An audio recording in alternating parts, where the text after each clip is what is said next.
नमस्कार, मैं हूं श्री नारायण तिवारी और आप देख रहे हैं नेशनल न्यूज। आज हम चर्चा करने जा रहे हैं जनसंख्या नियंत्रण कानून के आहट पर।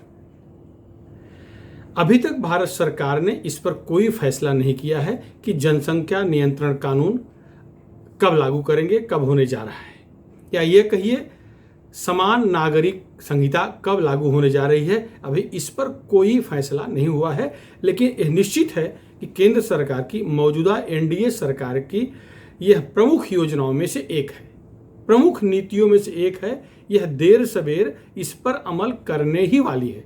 भले ही आज कोरोना के संकट के चलते सरकार किसी नई नीति पर, किसी नई योजना पर पहल नहीं कर पा रही हो, लेकिन जैसे ही इस महामारी से मुक्ति मिलेगी, जैसे ही इस महामारी पर नियंत्रण हो जाएगा, अवश्य ही इस पर कदम उठाया जाना है। देखिए, जनसंख्या का विस्फोट इतना भयावह है। आज जो भी दयनीय स्थिति देश के सामने है वो जनसंख्या की विस्फोट के चलते ही है। आज भारत में जो कुछ भी अड़चन, तकलीफ, दुख है वो इसलिए है कि जनसंख्या इतनी हो गई हमारी कि उस पर तत्काल कुछ अगर इम्प्लीमेंट करना हो तो सब तक पहुंचना कठिन हो जा रहा है। कोरोना टीका का ही ले लीजिए, 130-135 करोड़ की आबादी वाले भारत में कोरोना टीका अगर लगाना है, डबल डोज करना है, तो कितना दिन लग जाएगा। हमारे पास वो इंफ्रास्ट्रक्चर ही नहीं है कि महीने 2 महीने में हम सबको टीका लगा सकें। तो आवश्यक है कि इसे नियंत्रित किया जाए। एक चीज और जो आज जिस पर आज बहस करने की आवश्यकता, जिस पर आज चर्चा करने की आवश्यकता महसूस हुई, वो ये है कि इसकी शुरुआत भारत के एक छोटे से राज्य से हो चुकी है। असम में दूसरी बार एनडीए की सरकार बनी तो वहां पर हेमंता बिस्वा शर्मा नामक मुख्यमंत्री सत्ताधीश हुए। हेमंता बिस्वा शर्मा वह नेता हैं, आपको पता होगा, जो कांग्रेस के बड़े ही दबंग, बड़े ही तेज तर्रार नेता हुआ करते थे, लेकिन राहुल गांधी से उनकी नहीं जमी। एक बार वो अपने राज्य की पार्टी की समस्या को लेकर के राहुल गांधी से मिलने गए थे। राहुल गांधी ने उनको समय नहीं दिया। जब समय दिया तो अपने कुत्ते से खेलते रहे, और कुत्ते से खेल से निपटे तो बोलते हैं कुत्ते को बिस्किट खिला दो। इस पर वो नाराज होकर निकले वहाँ से। एक करीब 2014-15 का वाकया हो सकता है। निकले, असम गए और सीधा कांग्रेस इस्तीफा दे दिए। भारतीय जनता पार्टी को इस तेज तर्रार युवक में भविष्य दिखा, ये अपने पाले में ले लिया। आज वह असम का मुख्यमंत्री है। असम की आज जो जीत हुई है एनडीए की, भाजपा की, उसका बहुत बड़ा श्रेय इन्हीं हेमंता बिस्वा शर्मा को जाता है। हेमंता बिस्वा शर्मा पिछले सरकार में, पिछले भाजपा के कार्यकाल में वहाँ के ऐसे दमदार मंत्री थे कि पूरे राज्य के इंच इंच, कोना कोना घूम घूम करके पार्टी का प्रचार और सरकारी नीतियों का प्रसार करते रहे। यही वजह थी कि पार्टी ने इन्हें 5 साल केवल मंत्री रखा, लेकिन आज इन्हें वो पद दे के नवाजा है जो किसी भी नेता का भविष्य, किसी भी नेता की इच्छा होती है। अब चर्चा करते हैं हेमंता बिस्वा शर्मा ने जो अभी सरकार के 1 महीना पूरे होने के बाद जो कदम उठाया है, उस पर पूरे देश में चर्चा, विवाद शुरू हो गया है। बिस्वा शर्मा ने वहाँ के मुस्लिम लोगों से अपील की कि जनसंख्या विस्फोट को रोकें, राज्य की गरीबी दूर करने के लिए जनसंख्या पर कंट्रोल लाएं, नियंत्रण करें, ऐसी उन्होंने अपील की। उनका मानना है कि गरीबी का एकमात्र सबसे बड़ा कारण अशिक्षा और जनसंख्या पर नियंत्रण न होना है। उनकी अपील, उन्होंने ये भी कहा है अपने 30 दिन वाले पूरा सरकार के 30 दिन पूरा होने के उपलक्ष्य में जो संबोधन राज्य की जनता को संबोधित कर रहे थे, और उसमें उन्होंने ये भी कहा कि उनकी सरकार की जो योजना है वो मुस्लिम महिलाओं को शिक्षित करना है, ताकि वो जनसंख्या नियंत्रण की योजना पर अमल कर सके, इस जनसंख्या नियंत्रण करने में सरकार की मदद कर सके, राज्य से गरीबी दूर कर सके। यह सच है, जनसंख्या वृद्धि का जो सबसे बड़ा स्रोत है, सबसे बड़ा कारण है, वो अशिक्षा है, और महिलाओं को इससे अशिक्षित रखा गया है, पढ़ाई से दूर रखा गया है, खासतौर से मुस्लिम महिलाओं को, जिसके चलते ये जनसंख्या वृद्धि पर कोई भी नियंत्रण नहीं हो पा रहा है।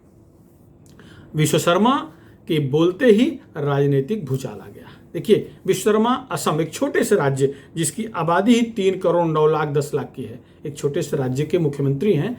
एक तरह से असम के मुख्यमंत्री ये कुछ नहीं कह रहे हैं, ये एनडीए, केंद्र की एनडीए सरकार का एक टेस्टिंग केस है। पूरे भारतवर्ष के पतीले में जो चावल पक रहा है उसमें से एक चावल निकाल करके टेस्ट किया जा रहा है। ये वो एक चावल, असम राज्य कह लीजिए, चावल तैयार है या क्या रिएक्शन होता है ये देखने के लिए टेस्टिंग है। विश्वशर्मा वही कर रहे हैं जो मौजूदा केंद्र सरकार की नीति है भविष्य में करना है।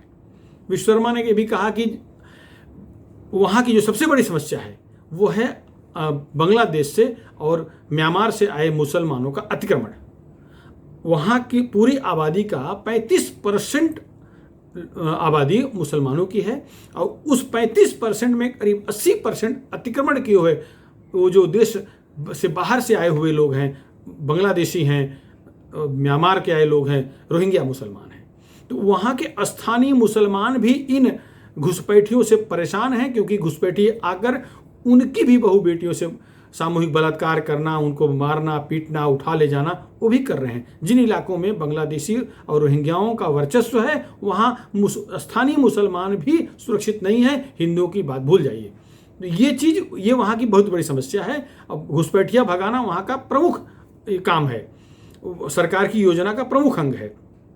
इन्होंने मुस्लिम नेताओं से, मुस्लिम सामाजिक कार्यकर्ताओं से अपील की है कि जनसंख्या नियंत्रण पर उनकी अपील पर काम करें, जिससे कि वो राज्य को समृद्धशाली राज्य बना सकें। और एक चीज़, ये बाहरी लोग आकर के जहाँ खुली ज़मीन, जंगल की ज़मीन मिली वहाँ घर बना लिए, जंगल की ज़मीन काट करके खेती करने लगे, मंदिरों पर कब्जा कर लिए, हिंदुओं को मार के भगा दिए। इस तरह के बहुत सारे असंख्य वारदातें असम में हुई हैं। इन्होंने अपने संबोधन में मुख्यमंत्री बनने के बाद ही कहा था कि मंदिर और वन जमीन पर से अतिक्रमण हर हालत में हटाया जाएगा। तो लगभग अगर 80% बाहरी लोग, मुसलमानों की 35% आबादी की 80% यदि बाहरी मुसलमान हैं, घुसपैठिए हैं, तो वो 80% लगभग अतिक्रमण करके ही घर बनाए हैं, जंगल की ज़मीन में हैं, जंगल में हैं, या मंदिर कब्जा कर लिए हैं, या और कोई धार्मिक स्थल कब्जा कर लिए हैं। वहाँ करीब 4% ईसाई भी हैं, 61-62% हिंदू हैं, छोटे छोटे बाकी अन्य धर्म संप्रदाय के लोग हैं, लेकिन बड़ी आबादी हिंदू, उसके बाद मुसलमान है। लेकिन मुसलमान वहाँ एकदम से, मतलब क्रांतिकारी कहना ठीक नहीं होगा, एकदम से दंगाई टाइप के हैं। वो दंगा ही करना चाहते हैं, सारे जितने कुकृत्य होते हैं वो सब कर रहे हैं। वहाँ की सरकार की सबसे बड़ी समस्या होती है लॉ एंड ऑर्डर से निपटना, और लॉ एंड ऑर्डर निपटते समय सबसे मुख्य आरोपी, सर्वाधिक 99% आबादी केवल ये रोहिंग्या और बांग्लादेशी मुसलमान होते हैं। स्थानीय मुसलमानों का भी बहुत बड़ा हिस्सा अपराध में नहीं होता, वो तो अपने खेती बाड़ी करने में, अपने काम धंधे से ही फुर्सत नहीं पाते। लेकिन ये बाहरी लोगों के पास न काम धंधा है, न कुछ लूट मार खसोट, 4 शादियाँ करना, आबादी बढ़ाना, यही है। और वहाँ की कांग्रेस पार्टी भी उनके समर्थन में खड़ी रहती है। अजमल की पार्टी उन्हीं के नाम पर, अजमल के बारे में कहा जाता है कि वो खुद ही स्थानीय नहीं है, वो उन्हीं के नाम पर राजनीति करते हैं और चुन के सांसद भी बन जाते हैं। उनकी पार्टी के 8-10 विधायक, 15 विधायक तक चुन के आ जाते हैं, और वो केवल उनका नारा रोहिंग्या और बांग्लादेशियों का संरक्षण देना है। जैसे ही जनसंख्या नियंत्रण का मुद्दा, मुस्लिम आबादी पर कंट्रोल का मुद्दा मुख्यमंत्री ने उठाया, अजमल बिफर पड़े, ओवैसी बौखला गए। इनका कहना है कि असम में विश्वशर्मा हिंदू राष्ट्र की संकल्पना के तहत काम कर रहे हैं, हिंदू एजेंडा पर काम कर रहे हैं। मुझे भी विश्वास नहीं हो रहा है कि किस मुंह से कर रहे हैं ओवैसी। अरे भाई, आबादी देख डालो, किस अनुपात में आबादी बढ़ रही है, जनसंख्या किस अनुपात में बढ़ रहा है, किस अनुपात में वहाँ मुसलमानों की आबादी बढ़ी है आज़ादी के बाद से लेकर आज तक। निकालो औसत, 400% वहाँ आबादी बढ़ी है मुसलमानों की। और कितना चाहिए? पूरा खा जाओगे, असम को पूरा निगल जाओगे। जनसंख्या नियंत्रण नहीं करो, तुम बच्चे पैदा करो, टैक्स पेयर के पैसे से सरकार उनका पालन पोषण क्यों करेगी? टैक्स देने वाले कौन हैं पता करो, चलो सर्वेक्षण करा लो, मुस्लिम भाइयों की तरफ से कितना टैक्स आ रहा है। अगर टैक्स मुस्लिम भाई दे रहे होंगे तो हमारे होंगे, हिंदुस्तानी मुसलमान होंगे। ये रोहिंग्या बांग्लादेशी जिस पे लाड आप कर रहे हो, वो कितना टैक्स दे रहे हैं? वो तो कुछ नहीं, वो तो चोरी चमारी छोड़ कुछ करते ही नहीं। तो टैक्स पेयर के पैसे को इनके लालन पालन में खर्च हो, ये तो असंभव है। तो अगर सरकार, वहाँ की राज्य सरकार नियंत्रण लाना चाह रही है तो इसका तुम्हें समर्थन करना चाहिए। तुम तो हिंदुस्तानी मुसलमान हो ना यार, तुम्हारे परदादा तो तुलसी राम थे ना, तुम कौन बांग्लादेश से पाकिस्तान से आए हो, तुम क्यों उनके समर्थन खड़े रहो? वैसी तो भारतीय हो, राष्ट्रीय हो। तुम्हारे बारे में तो लोगों की धारणा यह है कि भले तुम भाजपा से लड़ो लेकिन देश विरोधी कार्रवाइयों में शामिल नहीं होते, तीन देशद्रोहियों के साथ क्यों खड़े हो रहे हो? अजमल की बात अलग है, अजमल की वहाँ की राजनीति ही रोहिंग्या और बांग्लादेशियों पर है। देखिए वैसे भी सरकार लागू करने जा रही है। पंचायत चुनाव में, सहकारी संस्थाओं में, नगरपालिका आज सब में 2 बच्चों से अधिक बच्चे हैं, 1 बीवी से अधिक बीवी है तो उन्हें प्रतिनिधित्व नहीं मिल रहा है। सरकारी नौकरी भी लागू हो गया है वहाँ पर, तो वैसे भी पत्ते कट गए हैं। तो कि आबादी पैदा करके खाली पंचर की दुकान खोलना है क्या? पंचर की दुकान खोलो, भंगार चुराओ, कबाड़ी चुरा के लाओ बेचो, यही कराना है? अरे उन्हें पढ़ाओ लिखाओ, उतना ही पैदा करो जिनको पढ़ा लिखा सको, जिनको देश का सभ्य नागरिक बना सको, जिनको एक बढ़िया अधिकारी बना सको। वहाँ के बारे में खबर यह रहती है कि जंगली जानवरों को मार खा जा रहे हैं।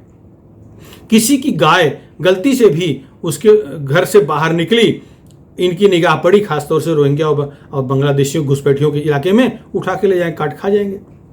मुख्यमंत्री ने भी कहा है कि गाय हमारी माता है, गोवध किसी हालत में नहीं होने देंगे।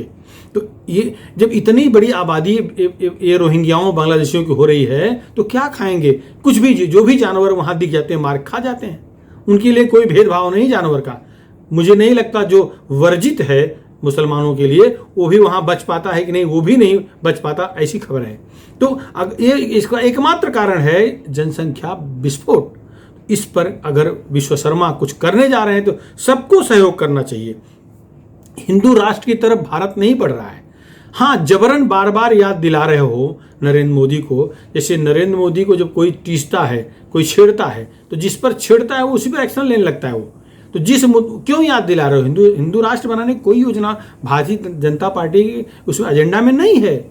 आरएसएस का एजेंडा तो यह है कि जो भी हिंदुस्तान में रह रहा है उसको हम एज ए हिंदू ट्रीट करते हैं, वो हमारा हिंदू ही है, ऐसा मान के चलते हैं, बशर्ते वो देश के खिलाफ न हो। देश की विचारधारा, देश के एकता और अखंडता के खिलाफ काम नहीं कर रहा है, वो सारा मुसलमान हमारा है, भारतीय है।